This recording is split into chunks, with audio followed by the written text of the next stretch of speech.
Hello friends, welcome back to my channel twinkle Tumpa. আপনারা সবাই কেমন আছেন? আশা করছি সবাই ভালোই আছেন। চলুন আজকে ভিডিওটা শুরু করা যাক। ভিডিওটি ভালো লাগলে অবশ্যই চ্যানেলটি লাইক অ্যান্ড সাবস্ক্রাইব করে পাশেই থাকবেন। ফ্রেশ ফ্রেশ ডাঁটা শাক সুন্দর করে ধুয়ে রেখেছি। আজকে এগুলি করব, একটু অন্যভাবে করব, শুটকি দিয়ে করব, শীতল শুটকি দিয়ে। আপনারা খেয়েছেন কখনো? চলুন আজকে দেখা যাক কেমন হয়। খেতে অনেক ভালোই লাগে। আমাদের নেত্রকোনা এলাকায় এসব চলে। এটা আমার শাশুড়ি মার কাছ থেকে শিখেছি। উনি এটা ভালো করতে পারেন। আমি আজকে চেষ্টা করব, দেখা যাক ওনার মতো হয় কি না। আমি শাকগুলো এখন সিদ্ধ করে নিচ্ছি। কড়াইয়ে দিয়ে দিলাম সবগুলো।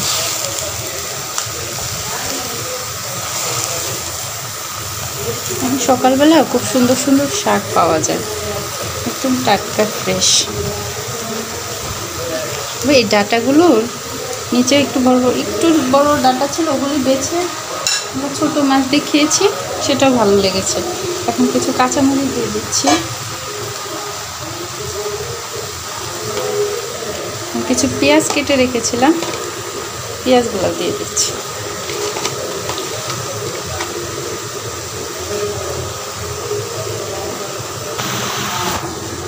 একটু লবণ দিয়ে, লবণটা কম করেই দিব। শাকটা শুরুতে দেখা যায় অনেকটা, কিন্তু পরে শাকটা সিদ্ধ হয়ে একদম কম হয়ে যায়। পরে লবণ, শাকে অনেক সময় লবণ বেশি হয়ে যায়, এই জন্য প্রথমে একটু কম করে দিতে হবে। এখন এটা ঢেকে দেবো একটু। আমি একটু রসুনটা এখানে থেতো করে নিয়েছি, এই রসুনটা আমি দিয়ে দিব।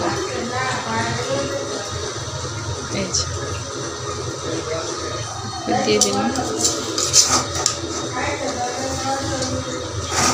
শাকটা আমি ঢেকে দিব, এখন শাকটা সিদ্ধ হয়নি। কতটা পানি বের হয়েছে শাক থেকে, এই শাকের পানিতে এই শাকটা সিদ্ধ হয়ে যাবে। একটু আঁচটা কমিয়ে শাকটা আস্তে আস্তে সিদ্ধ করলে এটা শাকের সবুজ ভাবটা থেকে যাবে। ডাঁটার শাকগুলো ফ্রেশ দেখা গেছে, কিন্তু একটু সিদ্ধ হতে মনে হচ্ছে সময় লাগবে।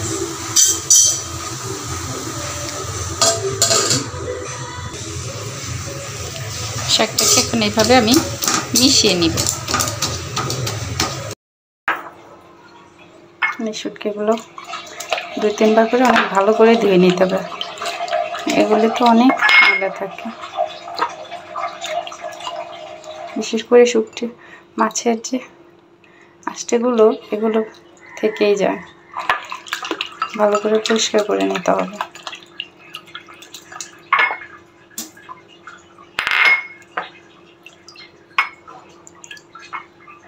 কতগুলো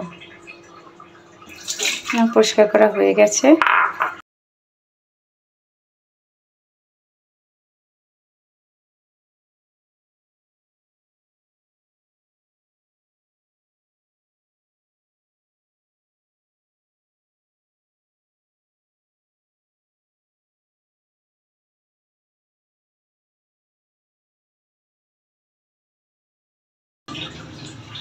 এখন এটা এভাবে আমি সবগুলো রসুন থেতো করে নিচ্ছি।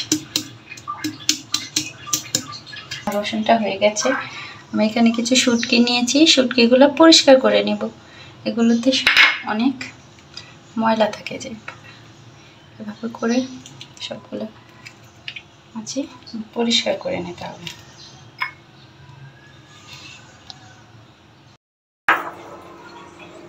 শুটকিগুলো 2-3 বার করে অনেক ভালো করে ধুয়ে নিতে হবে, এগুলো তো অনেক ময়লা থাকে। বিশেষ করে শুটকি মাছের যে আঁশগুলো, এগুলো থেকেই যায়। ভালো করে পরিষ্কার করে নিতে হবে।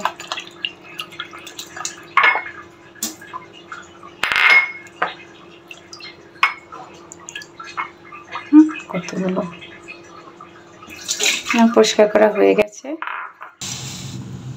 যে ডাঁটার শাকটা সিদ্ধ করে নামিয়ে নিয়েছি, আর শুটকি, আর হচ্ছে এখানে রসুন থেতো করা। এখন আমি চুলায় বসিয়ে দিচ্ছি। কড়াইয়ে আমি সর্ষের তেলটা দিয়ে দিব। আমাদের সর্ষের তেলটাই বেশি খাওয়া হয়। গরম হয়ে গেলে আমি রসুনগুলো দিয়ে দিই।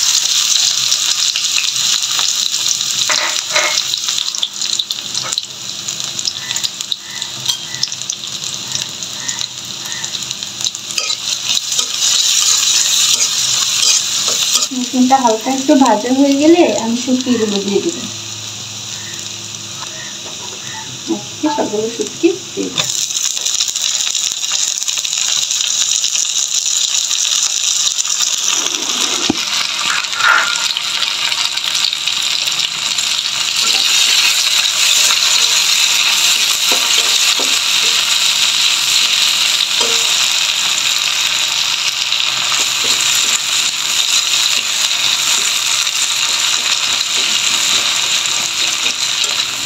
আগেকালে শুটকিগুলো ভালো থাকতো, কিন্তু এবারে শুটকিগুলো ভালো না। আগেরবার যে শুটকিগুলো এনেছিল খুব নরম ছিল, এগুলাকে বলে হচ্ছে শীতল শুটকি।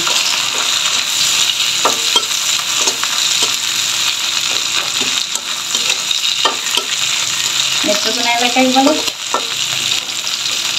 পেঁপা শুটকি। এখন আমার সিদ্ধ করা শাকটা দিয়ে দিচ্ছি।